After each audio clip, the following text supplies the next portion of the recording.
Bonjour et bienvenue sur notre chaîne YouTube.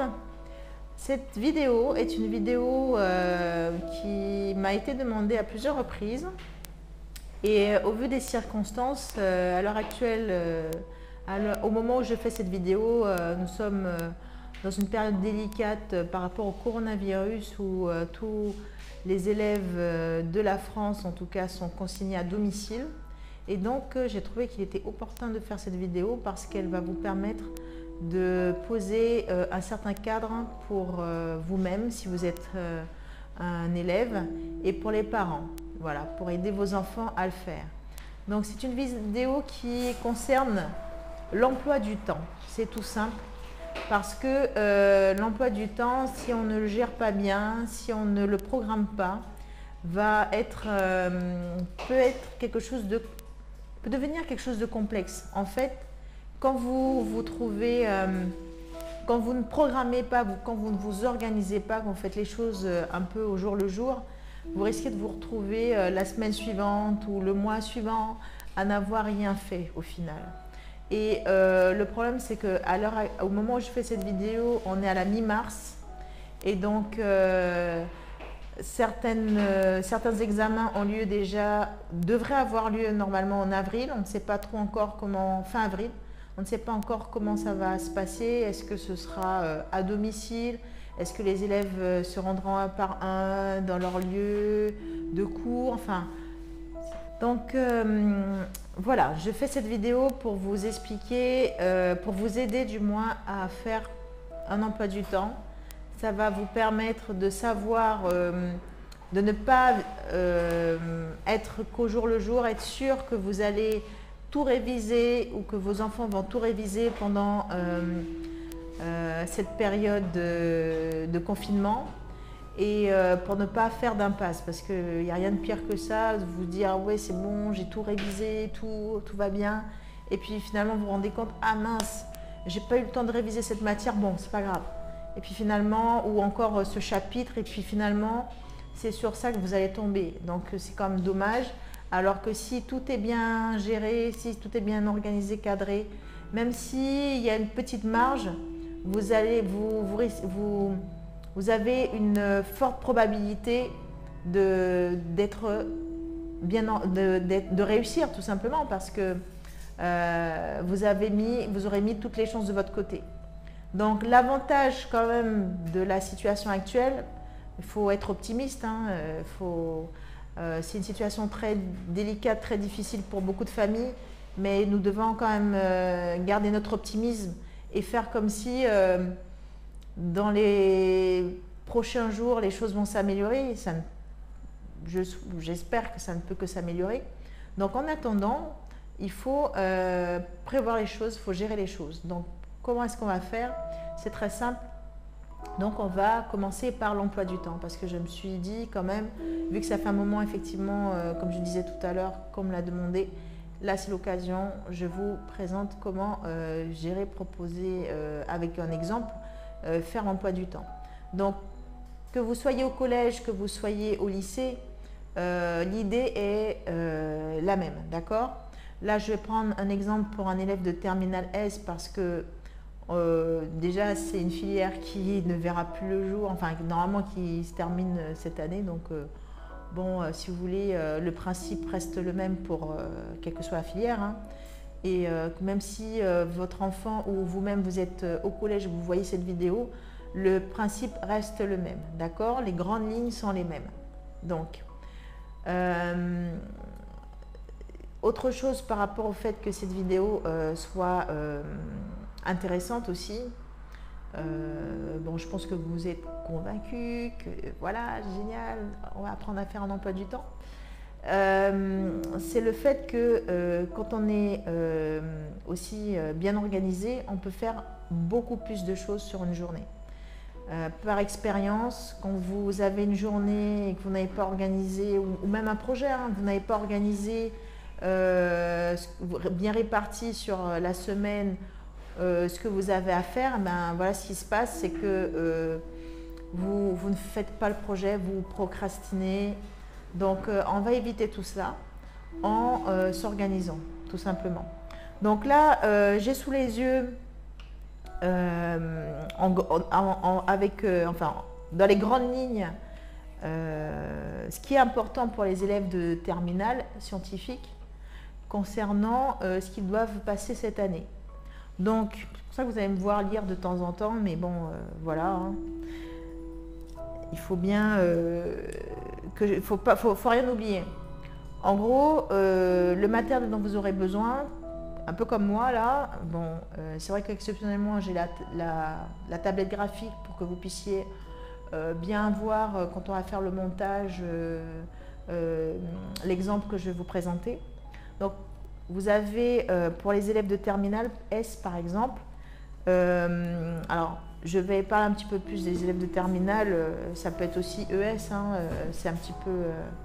on va mettre par ordre de coefficient, on va mettre par ordre décroissant, parce qu'il faut toujours mettre en priorité les plus forts coefficients. Mais attention, vous devez tout étudier, d'accord? Je ne vous mets pas dans l'ordre décroissant en se disant ah bah tiens, je peux faire l'impasse sur cette matière. Non, non. Il faut vraiment tout réviser parce que chaque point est important. Chaque point est important, d'accord? Et aussi, il faut vraiment vous rappeler l'intérêt des études. Étudier, c'est quand même, d'abord, c'est quelque chose de personnel. Donc quand vous étudiez, c'est vous-même qui emmagasinez les informations. C'est vous-même qui vous enrichissez, qui augmentez vos capacités, vous augmentez vos capacités en faisant cela. D'accord?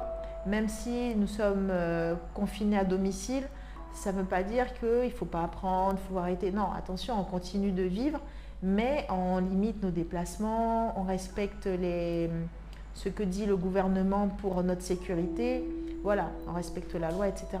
Donc, confiné veut dire aussi peut-être tout simplement opportunité pour ceux qui n'avaient pas pris conscience de la venue, de l'avancée des jours, de l'approche des examens. C'est aussi l'opportunité pour beaucoup de se mettre à jour, d'être à jour de ses révisions, d'être à jour de ce qu'il a à faire au vu de certaines échéances, d'accord? Donc voilà, on va commencer donc par les mathématiques, coefficient 7, la physique-chimie, coefficient 6, la SVT, coefficient 6 également, pour ceux qui font sciences de l'ingénieur, donc SSI, ou encore de l'écologie, à la place de la SVT, donc coefficient 7. À cela, pour la spécialité, vous rajoutez les 2 points. Donc tout ça, vous allez noter tout ça sur votre feuille blanche. Donc sur votre feuille blanche, c'est muni de votre stylo. Hein. Vous notez la LV1, coefficient 3. Donc en fonction de chacun, bon, en général, c'est l'anglais qu'on prend en LV1, mais ça peut arriver qu'on prenne notre langue. En LV2, donc espagnol, portugais, peu importe, vous êtes au coefficient 2. La philo, c'est coefficient 3. Histoire géo, c'est coefficient 3 également. Alors le PS, c'est coefficient 2. Alors pour le PS, je ne vais pas vraiment... Enfin, on va plus ou moins le mettre dans l'emploi du temps parce que c'est quand même important de le noter, mais on ne va pas travailler le PS comme on travaillerait l'histoire-géographie, vous comprenez? C'est juste pour maintenir la forme. Va falloir noter des séances de sport. Par exemple, pour le moment, il n'est pas interdit de faire un petit footing autour dans son quartier, par exemple. Donc, à ce moment-là, vous mettez sport, footing ou marche autour de votre pâté de maison.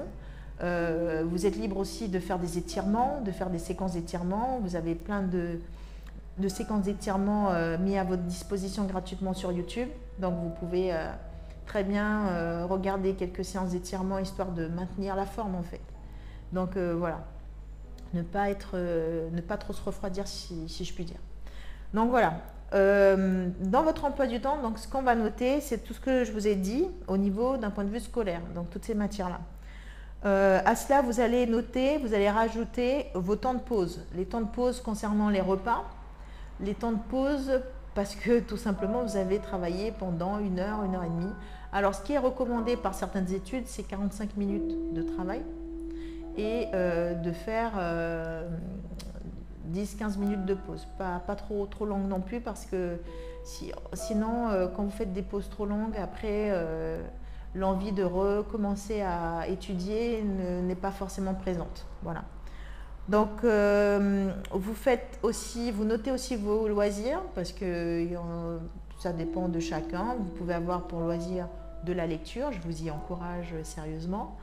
Vous pouvez avoir, il y en a qui aiment les jeux vidéo, pourquoi pas. La seule différence, c'est que quel que soit le loisir que vous choisissez, il faudra vous vraiment veiller au temps que vous allez y passer, parce que quand c'est un loisir, c'est forcément quelque chose qu'on aime faire, et de ce fait, on peut y passer des heures et on ne voit pas le temps passer. On se dit ah, déjà j'ai fait, bon, j'ai pas de montre, hein, mais voilà, vous avez compris l'idée. Donc vous allez passer peut-être 2-3 heures à faire un loisir, et puis mince, j'ai empiété par exemple sur la philo, ah ben bon, voilà quoi. Mais non, il faut faire vraiment attention à ça, d'accord? Et puis vous avez aussi à intégrer dans votre emploi du temps tout ce qui concerne les tâches que vous avez à faire au sein de votre famille, dans votre foyer. Par exemple, comme je vous l'ai dit, il faut continuer à vivre. Donc vous faites forcément, je suppose, la cuisine. Donc il faut faire un petit peu de vaisselle. Il faut quand même nettoyer un petit peu sa maison, soit l'aspirateur, soit le balai, ça dépend de chacun. Voilà, il y a des petites choses à faire quand même dans le quotidien, faire une lessive. Il faudra noter tout ça. Et puis, si vous avez des rendez-vous, alors c'est clair qu'à l'heure actuelle, la plupart des rendez-vous sont annulés, mais il se peut que vous ayez, par exemple, si vous avez des cours en ligne, comme là à Sciences Po, on vous propose des cours en ligne. Si vous avez noté, par exemple, que vous avez 2 heures de cours à un moment donné avec Sciences Po en ligne, ben, vous le notez. Si vous avez un rendez-vous par rapport à un camarade, parce que c'est bien aussi l'entraide d'étudier à plusieurs, même à distance, c'est faisable. Donc vous pouvez noter à ce moment-là, voilà, tel jour, tel moment, j'ai rendez-vous avec ce camarade. D'accord? Donc tout ça, ce sont des choses que vous devez intégrer dans votre emploi du temps. Donc là, on fait plus ou moins un emploi du temps spécifique par rapport au coronavirus, enfin à la période qui est un petit peu délicate. Mais par rapport aux examens, c'est aussi c'est un emploi du temps que vous pouvez actualiser. D'accord? À tout moment, il faut actualiser. Il faut aussi que vous fassiez un petit bilan. Moi, je vous conseille de faire un petit bilan régulier. Je pense qu'une fois par semaine, ou pour commencer 2 fois par semaine, histoire de voir si vous tenez bien le rythme. Donc ne soyez pas inquiets si au départ vous n'y arrivez pas du premier coup, parce que c'est quand même pas forcément évident. Voilà. Et puis aussi, ce qui est bien, c'est que vous pouvez mettre... Alors faites attention aux horaires de début. Mettez pas un horaire trop décalé par rapport à ce que vous avez pour habitude d'avoir. C'est-à-dire que si vous avez pour habitude d'étudier vers 8h, 9h du matin, mettez pas des horaires à 10h, 11h pour commencer à étudier, quoi. Ça va créer un décalage trop important. Donc, autre aspect aussi intéressant pour faire votre emploi du temps, c'est que quand même, comme vous n'avez pas les déplacements, comme vous n'avez pas certaines distractions, ça fait que vous pouvez vraiment optimiser ce temps, d'accord? Donc, une fois que vous avez défini vos plages horaires, vous allez pouvoir intégrer le travail qui vous sera envoyé par vos professeurs plus facilement. Vous pourrez intégrer aussi le fait, comme je vous ai dit, d'être en ligne. Vous pourrez intégrer aussi, ah oui, chose importante, vu que nous sommes une génération, enfin surtout vous êtes une génération ultra connectée, c'est de prévoir aussi un petit temps par rapport, bon ça vous intégrez peut-être dans les loisirs, le petit temps que vous passez, vous savez, à chatter ou aller regarder quelques petites vidéos de ci, de là. Donc faites attention toujours à ne pas trop déborder sur votre emploi du temps. C'est la seule chose, d'accord? Donc,